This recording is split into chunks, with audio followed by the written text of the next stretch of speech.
บายดีวันคิดหน่อยวันคิดมีส้มสวนเริ่ม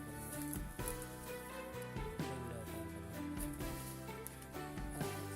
เริ่มเป็นดอกบางต้นก็ยังไม่เป็นดอก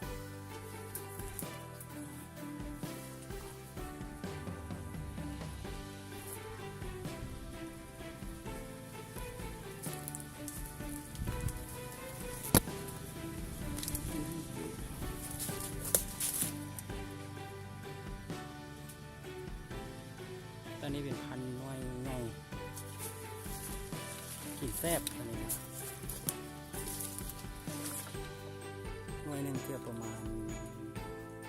7-8 ขีดหรือบางหน่วยเป็นร้อยตั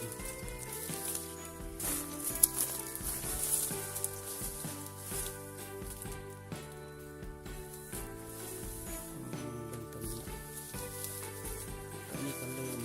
ออกดอกแต่ยังบ่บานเลยคิดว่าอีก30จะบานหลายตัวนี้ดอกจะงามกว่านี้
นี่ยังบอกเลย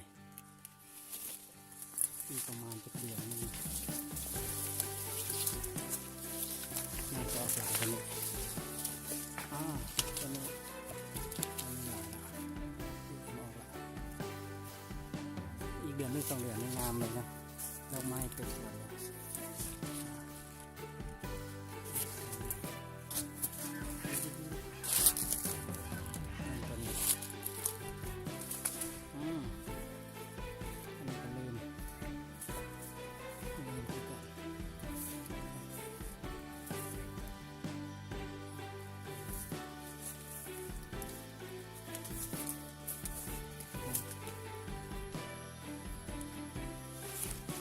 อีกนิด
ตัวนี้ยังบอก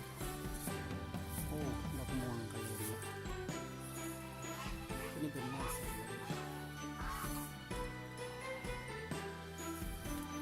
ขอจบคลิปเพียงแค่นี้ขอบคุณ